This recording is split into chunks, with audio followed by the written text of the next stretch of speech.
गोपी गीत 16वां पाठ। ईश्वर की प्राप्ति के जितने भी मार्ग वेद में, शास्त्र में, ऋषियों की परंपरा में प्रसिद्ध हैं, उनकी अपेक्षा गोपियों ने एक नया मार्ग चलाया। ये बात भागवत में है। भक्ति प्रवर्तिता दृष्टया मुनिनाम अपि दुर्लभा। मुनि लोग तो वेद के, शास्त्र के विद्वान होते हैं, संप्रदाय के विद्वान होते हैं, बड़े मननशील होते हैं। जो संप्रदाय सृष्टि में ना हो वो विचार करके देख लेंगे कि ऐसा एक नया संप्रदाय और चल सकता है कि नहीं। परंतु ऐसे जो महामुनिंद्र, अमल आत्मा, परमहंस हैं, वो भी नहीं सोच सकते थे कि भगवान के साथ ऐसा प्यारा प्यारा मीठा मीठा संबंध भी जोड़ा जा सकता है। गोपियों ने एक नया मार्ग आविष्कृत को अपि नवीन मार्गः। चैतन्य महाप्रभु ने कहा, इन गोपियों ने ईश्वर से मिलने का एक नया रास्ता निकाला, जिसमें आँख से ईश्वर मिले, जिसमें नाक से ईश्वर मिले, कान से ईश्वर मिले, हाथ से ईश्वर मिले, पाँव से ईश्वर मिले। खाली बुद्धि से, खाली मन से ईश्वर मिले इतना काफी नहीं। ईश्वर सर्वांग से मिले और उससे मिलकर एकम एक हो जाए। अगर कुछ बाकी रह गया तो वो विफल हो गया। एक अष्टयाम सेवा होती है कि लाल जी अभी प्रातःकाल सोए हुए हैं, चलकर उनको जगाएं, उनका मुंह धुलाएं, उनकी मुखारी कराएं, दातुन कराएं, ये सब ऐसा होता है उसमें। तो हम ग्वाल बालों के साथ खेल रहे हैं, गोचारण के लिए जा रहे हैं, गोपियों से दान ले रहे हैं, दोपहरी में जल क्रीड़ा कर रहे हैं, विश्राम कर रहे हैं, सायंकाल गोचारण करके लौट रहे हैं। अब गोपियों को देख रहे हैं, रात को शयन कर रहे हैं। प्रेम वैसे तो दिल में होता है, लेकिन वो सेवा के रूप में प्रकट होता है। विश्वास में से प्रेम निकलता है। अगर किसी से तुम्हारा प्रेम है तो उसके ऊपर अखंड विश्वास होना चाहिए। जब विश्वास यदि हमारा भगवान में हो जाए, जैसे मैंने सुनाया नहीं, गला काट दिया उसने, तो उसने कहा मैं पूछ लेता तूने गला क्यों काटा है, मुझे तुमने पूछा नहीं चक्कू देख के, तो फिर विश्वास किसका नाम है? जब सेवा प्रकट होगी तब कितनी देर सेवा रहे और कितनी देर सेवा ना रहे ये बात नहीं होती। फिर तो आठों पहर 24 घड़ी ठाकुर पर ठकुराइन चढ़ी, बुझोवल है ये। पहली बोलते हैं इसको कि बताओ क्या है। ठकुराइन माने तुलसी जी और ठाकुर हैं सालिग्राम। तो सालिग्राम पर 24 घंटे तुलसी जी को रखते हैं। जब किसी के प्रति सेवा का भाव आता है तो संपूर्ण जीवन ही अर्पित हो जाता है। ये प्रेम जो है वो व्यक्तित्व को प्रीतम के प्रति समर्पित करने में चरितार्थ होता है। मधुर प्रेम इसको बोलते हैं, आत्मनिवेदन बोलते हैं, आत्मसमर्पण बोलते हैं, और ये केवल ईश्वर के प्रति होता है। ऐसे वर को के भरूं जो जन्मे ओ मर जाए, वर वरिये गोपाल जू मारो चुड़लो अमर हो जाए। सहजो भाई, ऐसे वर को क्या सहजो भाई का चूड़ा बना रहे थे ना, जो तुम लोग बनाते हो शादी के टाइम, तो श्यामचरण दास जी को मानती थी, तो वो प्रकट हो गए। उनके सहजो ऐसा चूड़ा क्यों मरे जो आज मरे कर मर जाए, वर बोलिए गोपाल को मेरा चूड़ा अमर हो जाए। उसी वक्त उसने चूड़ा बनाना बंद कर दिया और विरक्त हो गया। सहजो भाई का पास। तो श्याम सुंदर से प्रेम जोड़ना, उनके ऊपर विश्वास रखना, उससे प्रेम जोड़ना, सेवा करना। सेवा में तो केवल वस्तु और कर्म का अर्पण होता है, जिसको समर्पण कहते हैं, निवेदन कहते हैं, मधुर भाव कहते हैं, उसमें तो अपने आप का समर्पण होता है। तो गोपियों ने मनुष्य के मन को ईश्वर में लगाने के लिए ये नया मार्ग निकाला। एक बार चैतन्य महाप्रभु से किसी ने इस मत का सार पूछा, तो वो बोले, देखो संक्षेप में बता देता हूँ। आराध्यो भगवान ब्रजेश तन्य, ब्रजेंद्र नंदन मुरली मनोहर पीताम्बरधारी श्याम सुंदर किशोर मूर्ति, ये हमारे आराध्य हैं। बोले भाई कृष्ण तो कई हैं, कोई मथुरा में रहते हैं, कोई नंदगांव, कोई द्वारका, कोई गोलोक, तो कौन से? ब्रज। बोले तदधाम वृंदावनम, वृंदावन का उसका धाम वृंदावन है। बोले तुम उसकी उपासना कैसे करते हो? बोले रम्या, बड़ी रमणीय, बड़ी सुंदर, जिसमें मन अपने आप ही रम जाए, ऐसी उपासना।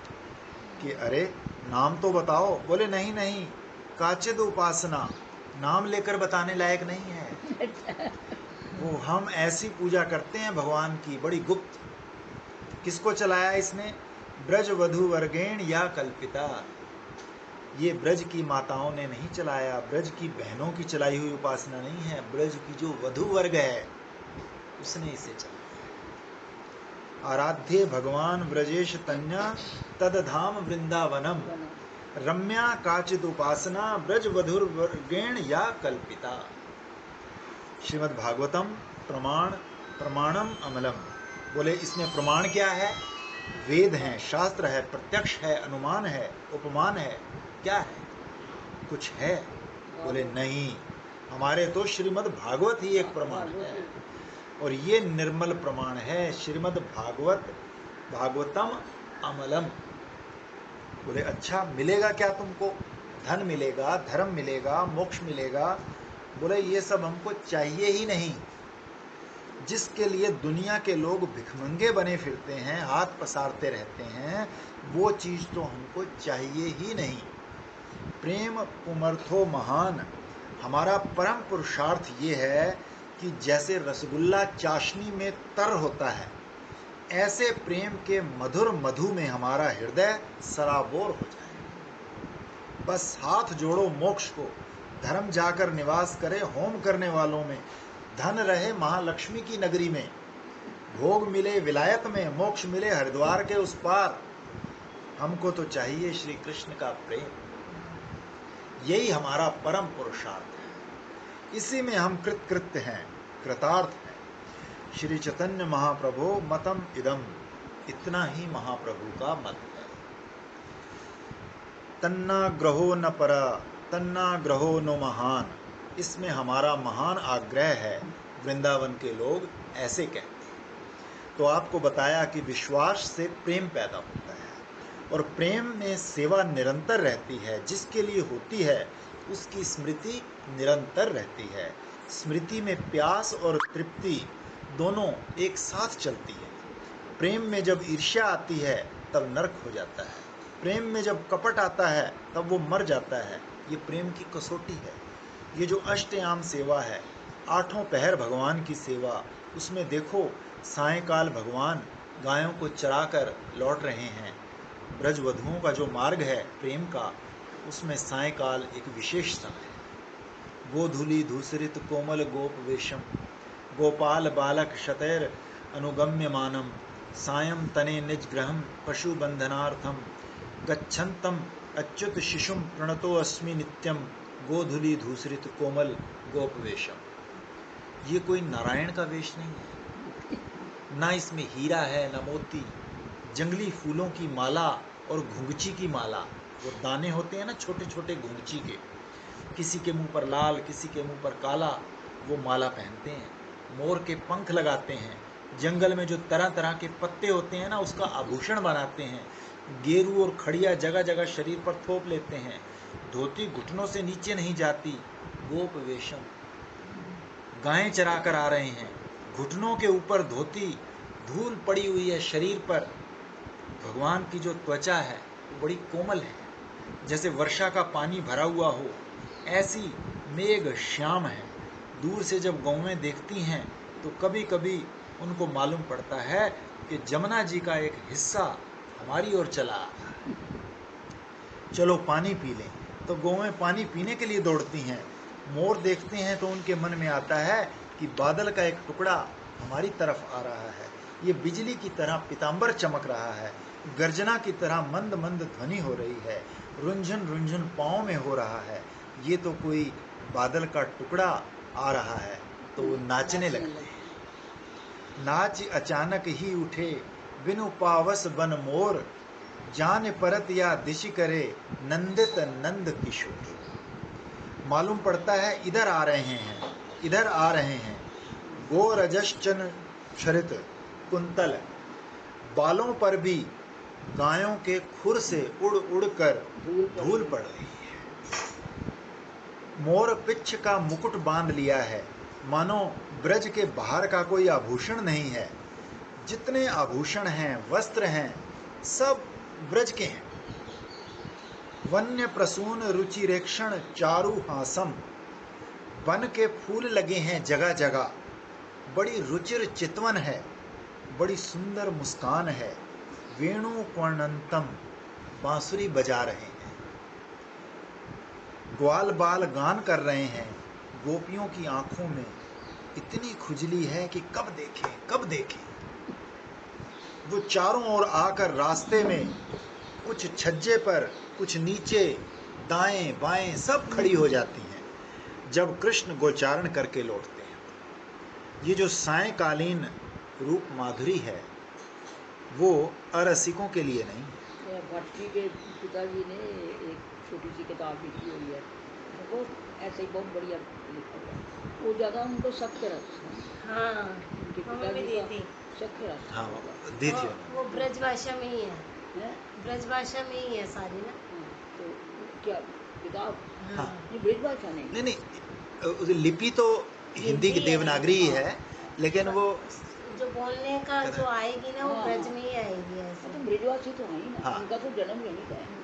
तो इसीलिए मैंने भी पढ़ी थी एकदम, मुझे तो कुछ ज़्यादा समझ नहीं आई, वो सख्य भाव भी था उसमें। मैं तो जिन- दी थी उन्होंने एक बार। जिनको आग के पास बैठकर उसमें होम करने में ही मजा आता है, हाँ, उनके लिए भी नहीं है।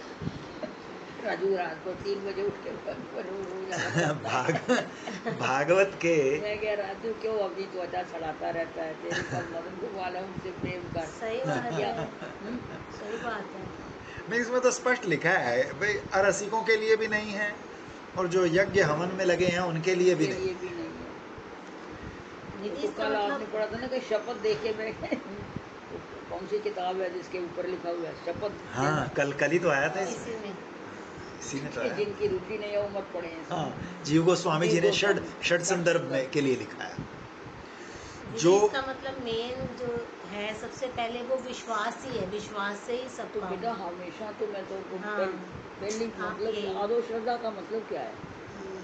आदो श्रद्धा, जो श्रद्धा आदि अंत अनंत के बीच में है वो है आदो श्रद्धा। विश्वास का मतलब ही क्या है? यदि मैं पहले कहना कि पहले तो इस लीला में विश्वास होना चाहिए। Before you start doing it, लोग क्या है सुना सुनाई शुरू तो कर देते हैं लेकिन उनको अभी तक संदेह रहता है, अरे ये कल्पित है, पता नहीं किसने देखी कि नहीं, तो वो बेड़ा ही खत्म हो जाएगा। मैं वही कह दीदी रही कई बार दीदी क्या होता है, श्रद्धा विश्वास जो है ना वो होता तो है, लेकिन क्या होता है वो बटा हुआ होता है।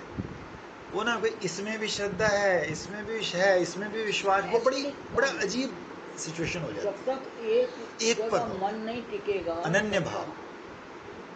क्योंकि नहीं तो फिर आपको 2-4 घंटे बैठे कुछ बन, अरे इसमें कुछ नहीं है, उसको जाओ आज राधा वल्लभ से दीक्षा लो, परसों हरिदास से लो। हाँ, बस वो तो स्थिति बड़ी वही गंभीर हमारे है। गुरुजी वाली बात है, 10 लेकिन को सच।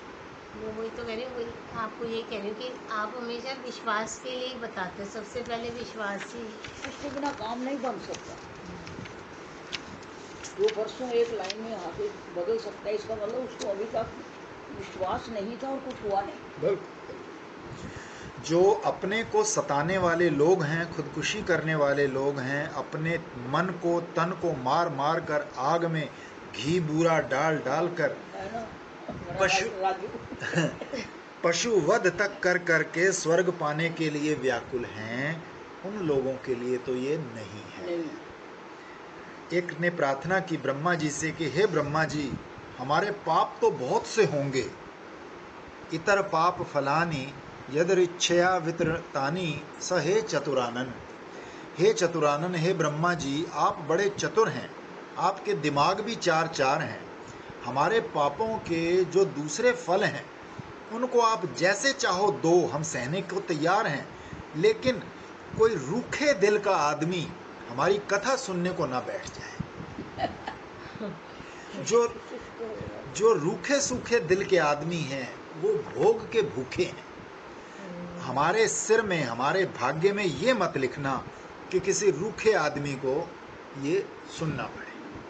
तो बाबा ये वस्तु तो रसिकों की है। रूखे वैष्णव हो गए ना, तो कहते हैं ना, चाहे आग में जलाना, चाहे पहाड़ से गिराना, चाहे सागर में डुबोना, पर किसी अवैष्णव रूखे का मुख ना दिखाना। वर्तमान में है तो इतने सब सह लेंगे हम, लेकिन किसी अवैष्णव जो रूखा सूखा है उसका मुंह मत दिखाना। तो दिन परिक्षय सायंकाल है, जब सूर्यास्त होने लगता है तो एक अनुराग की लाली, प्रेम की लाली छा जाती है पूरी दुनिया में। हमने देखा है जिनका चेहरा दिन में काला लगता है उनके चेहरे पर भी सायंकाल में थोड़ी थोड़ी लाली दिखती है। ये सूर्यास्त का समय सबके चेहरे पर एक अनुराग की छटा बिखेर देता है। अब देखो, वो सीधे नहीं चलता है, टेढ़ा चलता है। टेढ़ा, सब सबकी टेढ़ी है। ये प्रेम का स्वरूप है कि वो सीधे कभी नहीं चलता। मार्ग भी टेढ़ा। वो कभी दाहिने, कभी बाएं, कभी पीछे घूम जाता है। ये कृष्ण जब चलते हैं तो ग्वाल बाल गाते चलते हैं, बांसुरी बजाते चलते हैं।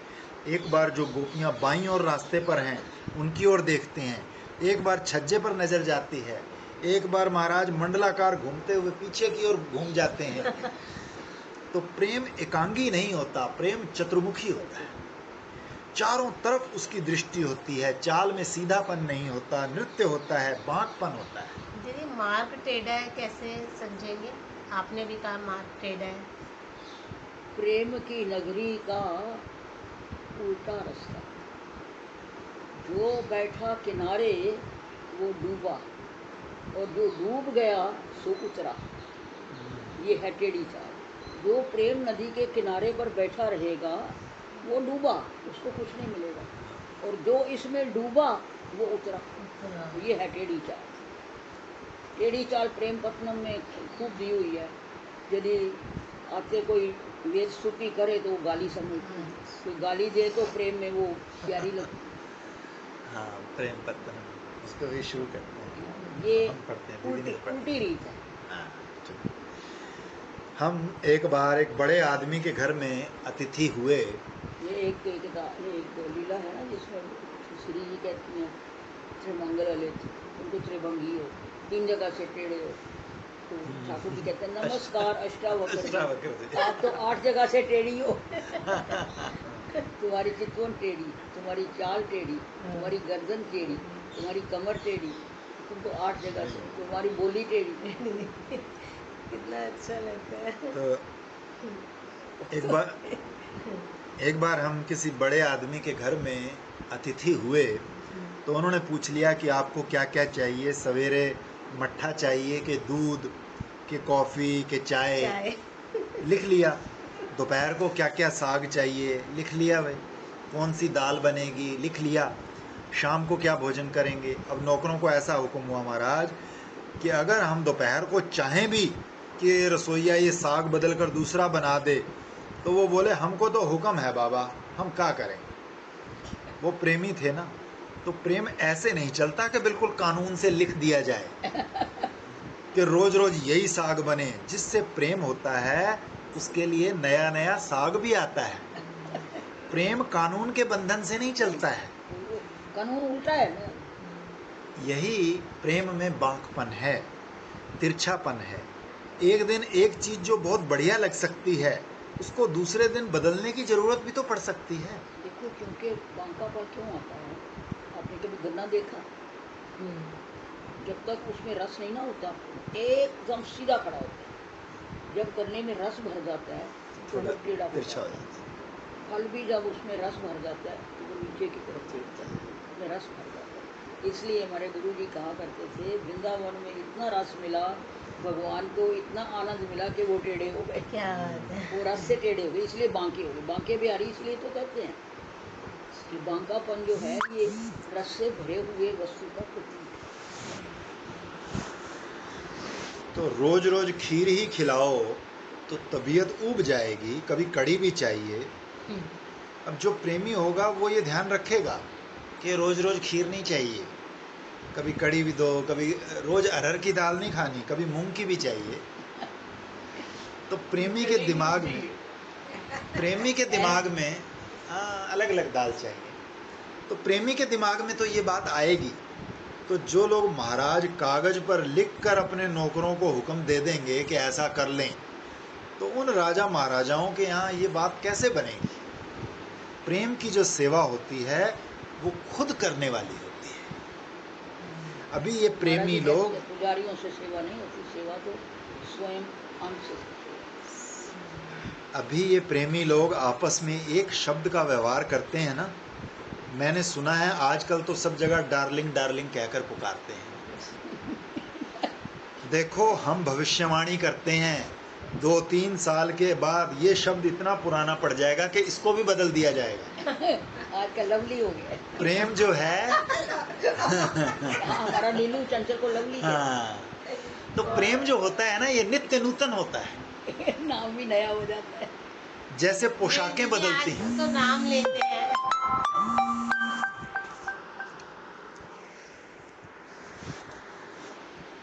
प्रेम जैसे पोशाकें बदलती हैं, जैसे हर घंटे में पेरिस में एक नई पोशाक आ जाती है, वैसे प्रेम जो है वो अपने प्रीतम को सुख पहुंचाने के लिए हर घंटे एक नई पोशाक, नई भावना, नई सज धज लेकर उसके सामने प्रकट होता है। इसीलिए नित्य नूतन बना रहता है। कृष्ण रास्ते पर सीधे नहीं चलते। आप अपना कोई सखा देखा कि वो पीछे है तो नाचते हुए पीछे चले आए, कभी अपनी मंडली को छोड़कर नाचते हुए आगे चले गए, कभी किसी के कंधे पर बैठ गए, कभी आंख नीचे करके नाच रहे हैं, कभी ऊपर उठाकर नाच रहे हैं।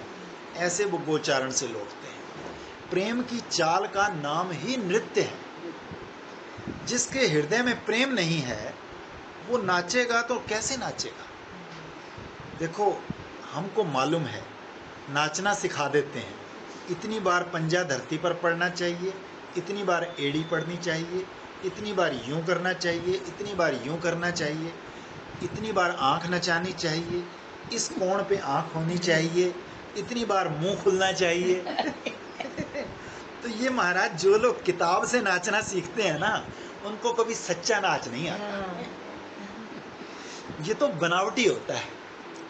तो नाच वो होता है जब हृदय में प्रेम होता है और भीतर से दिल नाचने लगता है, फिर उस पर हाथ थाप देने लगता है, पांव हिलने लगता है, उस पर आंख हिलने लगती है।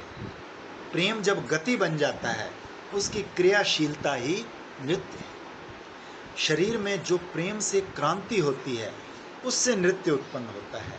प्रेम की जो बोली है, उससे संगीत निकलता है।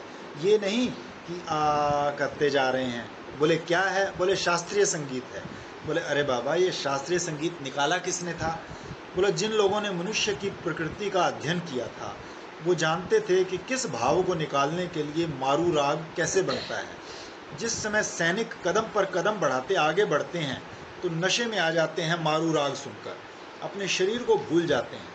और विहाग कैसे गाया जाता है, केदारा कैसा होता है, धनाश्री कैसे होती है, 6 राग 6 रागनियाँ, उनकी बेटी बेटा, उनके नाती नातनी, बड़ा भारी विस्तार है वो। तो एक में से दूसरा निकलता जाता है। तो सब कहाँ से निकलते हैं?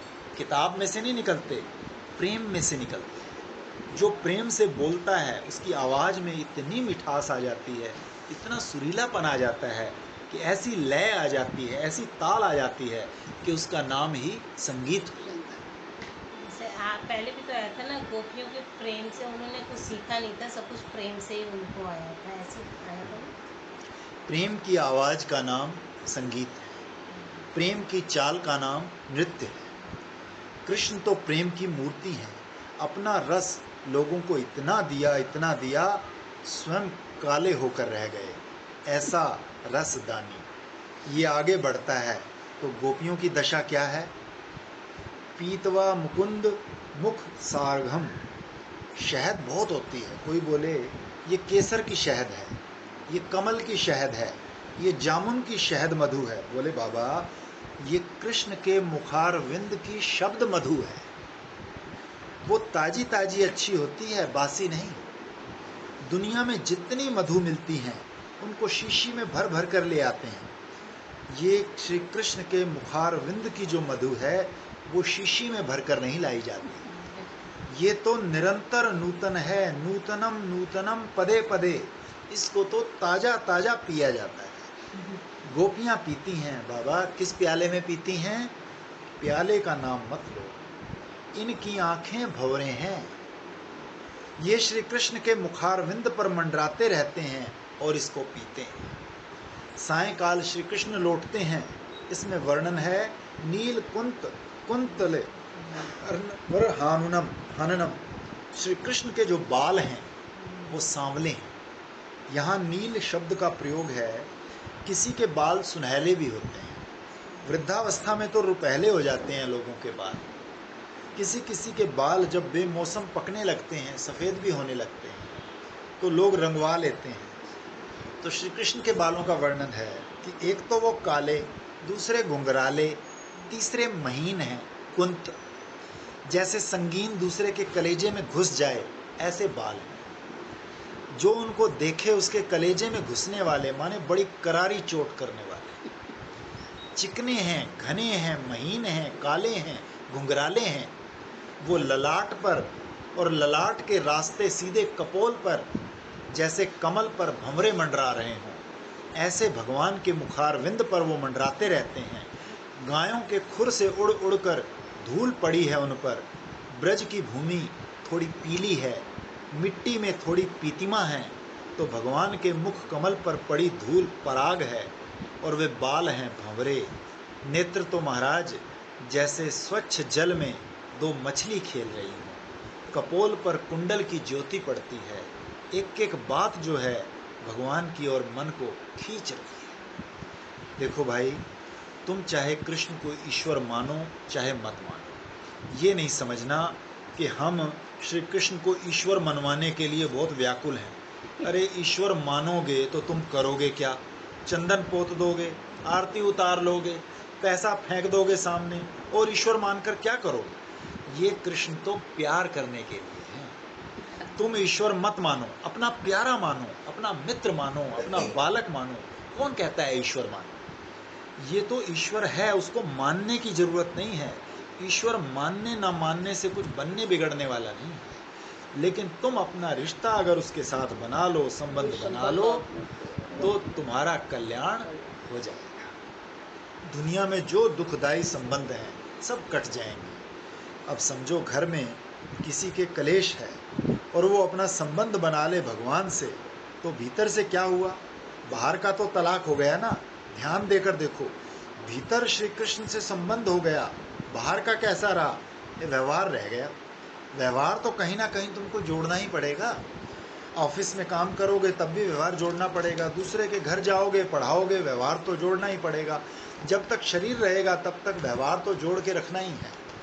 संसार में जो आदमी प्रीति का भिखारी हो गया वो गरीब हो गया, और जिसने अपने हृदयेश्वर प्राणनाथ भगवान के साथ प्रीति जोड़ ली वो व्यवहार में स्वच्छंद हो गया। उसके लिए अब कोई फसाव नहीं रहा, कहीं उसके लिए कोई दुख नहीं रहा। बोले भाई, हम दुनिया में न किसी को अपना प्रेम देते हैं न किसी से प्रेम मांगते हैं।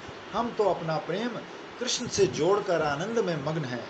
झक मारो संसार को। मीरा जी का एक भजन है, नहीं मानू मैं राणा जी थारी, मैं बर पायो गिरधारी। मीरा को तो मैं गिरधर मिलया, झक मारो संसारी। तो मीरा को तो गिरधर मिल गए, अब संसारी लोग झक मारें। इतना बड़ा संबंध, इतना घना संबंध, इतना प्यारा सा बंधन जुड़ गया कि अब दुनिया में ये जो शहद की छिटपिट बूंदें कहीं दिखाई पड़ती हैं, उनमें क्या रखा है? ये घन रजस्वलम और धन रजस्वलम दोनों तरह का पाठ है। घन रजस्वलम का अर्थ है गोधन, रजस्वलम धन, शब्द का अर्थ भी गोधन ही है। और घन रजस्वलम का अर्थ है घनी धूल पड़ी हुई है। और कहते हैं, जरा विभ्रत पर ध्यान दो, जैसे बाल तो कभी कभी बिखरते हैं ही, कभी कभी आगे भी आ जाते हैं, कभी पीछे भी जाते हैं, लेकिन जानबूझकर कृष्ण अपने बालों का थोड़ा हिस्सा कपोलों पर खींच लेते हैं। विभ्रत का अर्थ हुआ जानबूझकर ऐसा करना। लगता है आजकल की लड़कियां भी शायद इसी का अनुकरण कर रही हैं। छोड़ती हैं लड़की। किसी लड़की को देखो, सारा वक्त मैं देखती हूँ, कभी बाल यूँ करेंगी, कभी यूँ करेंगी, कभी आगे लाएंगी, कभी पीछे लाएंगी। ये इनको और कोई काम नहीं है सिवाय अपने बालों को इधर उधर करने के। देखो आजकल भी श्रृंगार में एक तरह की जानबूझकर लापरवाही बरती जाती ये है देखो, मालूम कि ये ना मालूम पड़े कि कंघी से ये बाल मुंह पर लाए हैं, ऐसा मालूम पड़े कि अपने आप ही आ गया है। सारा वक्त उनको कभी आगे करेंगी, कभी उसको सौंदर्य के अंतर्गत ही मानते हैं। देख लो।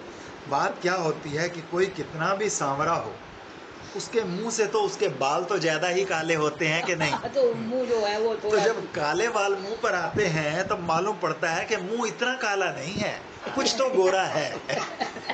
कंपैरेटिव हो गया ना, रिलेटिवली। रिलेटिव स्ट्रेंथ नजर आती है, अनुभव से लिखे हैं। तो वो सौंदर्य का दर्शन हो जाता चलो अभी पता लग गया कि लड़कियां क्यों ऐसा करती करती हैं। हैं। गोरी गोरी भी ऐसा ही रखती करती हैं। हैं, हाँ। तो हमारे और घर ज्यादा की तो सुंदर लगेंगी ना। हमारे घर की तो सब गोरी हैं, वो भी ऐसी करते हैं। पाली को देखो, ये सारा वक्त देखो, कभी यूं करेगी, हाँ, कभी यूं करेगी। बहुत सुंदर। तो ये एक शास्त्र है, सौंदर्य का शास्त्र है, नृत्य का शास्त्र है, संगीत का शास्त्र है। तो विभ्रदाव्रतम ये जाल है। जाल काहे के लिए है? कौन सा है? मुख पर लटके हुए बाल जो हैं वो जाल है, और लोगों की आंखों में जो मछली रहती है उसको फंसाने के लिए। फंसाने की। गोपियों की आंख की मछली अपने बालों के जाल में फंसाने के लिए इसे मुंह पर लटका रखा है। लो जी, और तो बोले ये बताते हैं कि ये जो हमारा दुख है, दर्द है, इसमें हमारा ज्यादा दोष नहीं है। अब इसको आप ऐसे समझो कि जब गोपियां इस तरह कह रही थी कि तुम ये करते हो, ऐसे आते हो, ऐसे जाते हो, तो कृष्ण ने कहा गोपियों वो सब तो हम सहज स्वभाव से करते हैं, तुम बावरी हो जो हमारी ये चेष्टा देखकर उसमें फंस जाती हो, इसमें हमारा क्या दोष? गोपियां कहती हैं कि नहीं, जानबूझकर तुम अपने चेहरे से धूल नहीं झाड़ते हो। जानबूझकर जब सूर्यास्त की लाली फैलती है तभी आते हो, जानबूझकर सब करते हो। ये जाल जो तुम फैलाते हो वो बड़े सीधे सादे सरल स्वभाव के कारण नहीं, ये तुम जानबूझकर फैलाते हो। देखो यहाँ श्री कृष्ण के श्रम का वर्णन है ना, चेहरे पर धूल पड़ना, बालों का बिखरना, सायंकाल तक गौओं को चराकर लौटना, ये जो उनके परिश्रम का वर्णन है, इससे मालूम पड़ता है कि वो देखने में जैसे कोमल कोमल लगते हैं ना, वैसे कोमल हैं नहीं।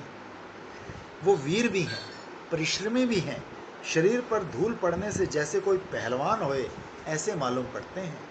वो वीर रस भी श्रृंगार रस का उत्तेजक है, पोषक है, श्रृंगार रस को पुष्ट करने वाला है। बार बार अपने मुखार विंद का दर्शन कराते हैं। ये नहीं कि गाय चराते हुए लौटे तो सीधे चले गए अपने घर में, तुम तो किसी ना किसी बहाने से दिखाई देते हो। कभी बांसुरी गिर पड़ती है, कभी पीताम्बर संभालने के लिए पीछे घूमना पड़ता है, कभी गेंद संभालने के लिए ऊपर देखना पड़ता है। गेंद खेलते आ रहे हैं, कब ऊपर कैसे देखें कि छज्जे पर कौन है, तो यूं उछाली और देख लिया, तो गेंद जरा ऊपर फेंक दिया और उसको लपकने के लिए आंख ऊपर कर ली। और जारो री लाज बैरिन भई मोको हो गवारी मुख ढांक्यो।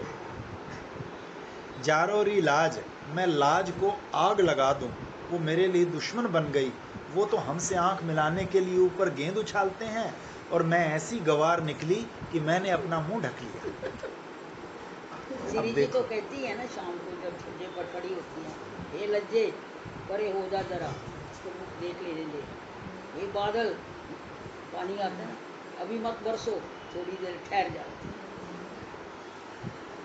अब देखो, देख रही देख अनिमेष या वेश को पलक न गिरने पावे, ये वेश श्री कृष्ण का देखने योग्य है। वही जो आपने बोला उस तरह से श्री कृष्ण जब तुम अपने मुखारविंद का दर्शन कराते हुए लौटते हो तो कृष्ण तुम हमको दे के क्या जाते हो?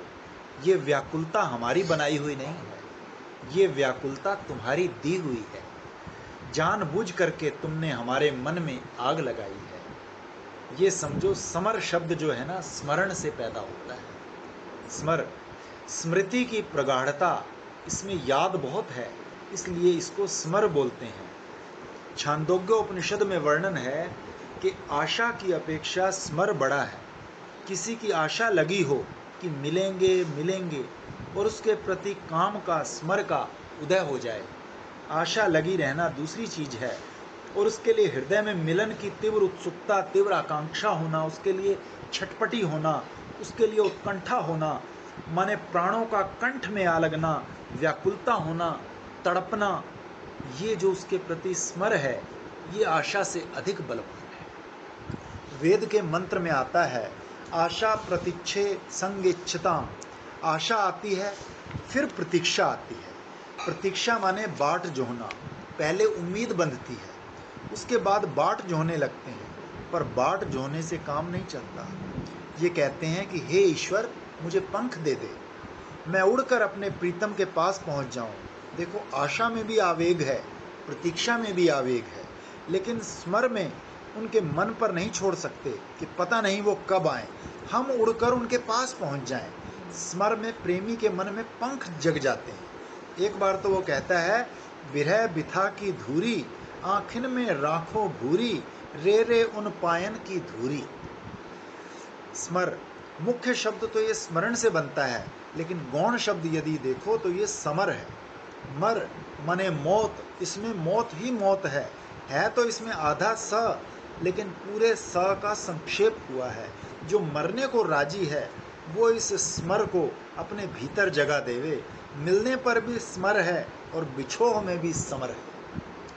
अपने अहम का नाश करना, अपने व्यक्तित्व को मिटा देना, जैसे गंगा जी जाकर समुद्र में मिलती हैं तो अपने व्यक्तित्व को मिटा देती हैं। इसी अपना प्रकार व्यक्तित्व मतलब वही हम मिटाए बिना कि भाई हम कुछ नहीं है, तुम, बात तो एक वही हो गई है कर्ता होने की, हम कुछ नहीं है, तुम सब कुछ हो। तो वो मर जा मरन से पहले, जो मरने का फिक्र चुकाना है, तो सिर दतियाँ जो करतार मिले तो भी सौदा सस्ता है। दीदी जैसे ठाकुर जी ने गोवर्धन पर्वत उठाया तो सबको लगता था कि हमने उठा रखा है, पर एक्चुअली में तो उन्होंने उठाया हुआ था ना। तो मुझे भी यही रियलाइज होता है, हमको लगता है कि हम कर रहे हैं, हम कर रहे हैं, एक्चुअल में तो कोई कर, हम अभी मरा नहीं ना। हाँ, एक्चुअल में तो वो कर रहे हैं। पांच भौतिक शरीर, मन, बुद्धि, अहंकार, हाँ, जब तक अहंकार ना मरे तब तक तो एक्चुअल में तो हम कुछ कर ही नहीं रहे हैं। अब स्मर की बात थोड़ी और बताएं। स्मर का प्रयोग संस्कृत भाषा में काम के लिए होता मैं है। कहने वाली थी कि स्मर का एक अर्थ कामदेव है, और श्री जी क्या कहती हैं शाम को, दो पहले बताए ना कि पानी ठहर जाए, अरे अरे अभी तो दर्शन करने हैं, वहाँ ये भी कहती है, अरे कामदेव मुझे कंपाओ मत, भी दर्शन कर लेने लो, पीछे आना। और श्री जी शाम को बोलती भी है ना, अरे ललिते देख, इसकी हंसी में कुछ ऐसा जादू है, वो देखते ही सिर से लेके पैर तक कामदेव व्याप्त हो जाए। शाम की तो ललिता को रूप बता रही हैं। जब श्री कृष्ण भगवान ऐसे नाचते गाते बजाते हंसते खेलते लौटते हैं, तब गोपियों के मन में काम का संचार करते हैं। आप डरना नहीं, आपके मन में कृष्ण काम का संचार करने के लिए आवें तब तो पूछना ही क्या। अच्युत मुनि गंगा किनारे के एक बड़े भारी महात्मा थे, ज्यादा करके नाव पर रहते थे, वृद्ध हो गए थे। उनसे एक बार किसी ने पूछा कि जब लोग तपस्या करते थे, भजन करते थे, तो अप्सराएं उनकी तपस्या में विघ्न डालने के लिए स्वर्ग से आया करती थी, लेकिन अब हम लोग देखो इतना भजन करते हैं, कोई अप्सरा स्वर्ग से नहीं आती। हमारे गुरु ये कहते थे, इसका जवाब पहले ही बता कि अब जो भेड़िए जैसी औरतें हैं उन्हीं से ही तुम्हारा काम बिगड़ जाता है, तो अब अप्सरा को आने की जरूरत नहीं है। मतलब लौकिक काम में ही आप फंस जाते हो, तो अप्सरा को जरूरत नहीं है। वही है, वही है। बातें एक ही है, सभी संत ऐसे ही बोलते हैं। तो लेकिन अब कोई अप्सरा स्वर्ग से नहीं आती, ये क्या बात हो गई। माफ करना, बात जरा कड़वी बोलने जा रहे हैं, फक्कड़ की बात है, बॉम्बे के मॉडर्न लोगों की नहीं। अच्युत मुनि जी ने कहा कि भले मानुस कि जो संसार की गधरियां हैं, जब उन्हीं पर तुम ढल जाते हो तो तुम्हारे लिए स्वर्ग की अप्सराएं क्यों तकलीफ उठाएंगे। तुम्हारे अंदर तो इतना भी विवेक नहीं, इतना भी धैर्य नहीं। तो अच्छा, अब आप वापस इस प्रसंग पर आ जाओ कि श्री कृष्ण आपके मन में काम को संचार करें, तो श्री कृष्ण आपके मन में काम का संचार तब करें जब दुनिया की कोई चीज आपके मन में काम का संचार ना कर सके। श्री कृष्ण अंतर है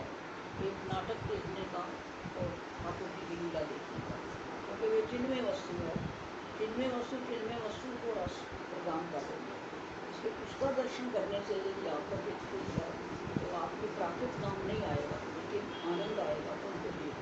और अगर आप कोई दूसरा नाटक देख रहे हो, इवन कुंतलम भी देख रहे हो, उसमें भी पार्शल है, उसमें आधा रस है आधा प्राकृत है, तो वो भी देख रहे हो तो भी आपने काम का संसार। 100 साल के एक महात्मा थे, उनसे किसी ने पूछा, महाराज क्या हाल है? बोले, हाल ये है भाई कि अगर ऋषिकेश से लाहौर तक की धरती सोने की हो तो भी मेरे मन में लोभ नहीं आएगा, लेकिन मैं मर रहा हूँ तो भी काम के बारे में जब तक ये शरीर शमशान न चला जाए तब तक कोई आश्वासन नहीं दे सकता। हड्डियाँ, राजा से प्रश्न किया इसमें काम कब तक रहता है? राजा ने कहा, तो साधु ने कहा कि जब तक हड्डियाँ चूर होके राख ना बन रहे उसमें काम रहता है। कहते ऐसे कैसे हो सकता है? तो नदी किनारे ले गया राजा को, तो देखा एक हड्डी इधर से आ रही है, एक हड्डी उधर से आ रही है, दोनों हड्डी कर। तो मंत्री ने कहा, राजा देखो ये दो प्रेमियों की हड्डियाँ हैं, इनको जलाया नहीं गया, फेंक दिया, और ये हड्डियाँ होके भी आपस में मिल रही हैं। ये कहना कि हम निष्काम हैं, अपने को धोखे में डालना है, ढोंग करना है, ईमानदारी के साथ अपने दिल को टटोलना कि इसमें काम है कि नहीं। अगर है तो देखो बढ़िया से बढ़िया बात यह है कि उस काम को भगवान के साथ जोड़ दिया जाए। संसार में वो किसी के साथ न जुड़ने पाए। गोपियों के द्वारा चलाई हुई भक्ति का रहस्य यही है। क्या बढ़िया बात है कि एक अनदेखे साजन से प्रेम, यदि देखकर प्रेम करोगे तो ध्यान इस पर जाएगा कि उसकी नाक ऐसी है, उसकी आँख ऐसी है, उसका मुंह ऐसा है। अनदेखे साजन और अनमिले साजन, देखा भी नहीं है, मिला भी नहीं है, उससे प्रेम करोगे तो क्या होगा? वासना का प्रवाह उधर को मुड़ेगा और इधर का जो प्रवाह है, निम्र प्रवाह, नीचे नहीं जाएगा। अनदेखे और अनमिले साजन से मिलने के लिए जब काम आवेगा तो तुम ऊपर को उठोगे, दिल में आओगे, आँखों में आओगे, दिमाग में आओगे। जब देखे और मिले साजन के प्रति काम जाएगा तो तुमको नीचे ले जाएगा। ऊर्ध्वरेता नहीं हो सकते, अधोरेता हो जाओगे। ये श्री कृष्ण से प्रेम करने की खूबी है। इसलिए कहते हैं गोपियों का जो काम है वो काम नहीं है, वो सच्चा प्रेम है। वो वासना पूर्ति का मार्ग नहीं है, वो तो संसार की वासनाओं को समेट कर भगवान से जोड़ देने का मार्ग है। इसी से वांछन्ति यद भव भियो मुनियो वयम च, श्री उद्धव जी ने कहा है कि सनत कुमार आदि बड़े बड़े महात्मा भी इसी को चाहते हैं और हम भी यही चाहते हैं कि ब्रह्म जन्म भी अनंत कथा रसस्य। ऐसा है ये प्रेम। गोपियाँ कहती हैं, हमारे मन को तुम स्मर, अपने मिलन की तीव्र आकांक्षा, सच्चा प्रेम, सच्चा काम देकर जाते हैं। जय श्री राधे।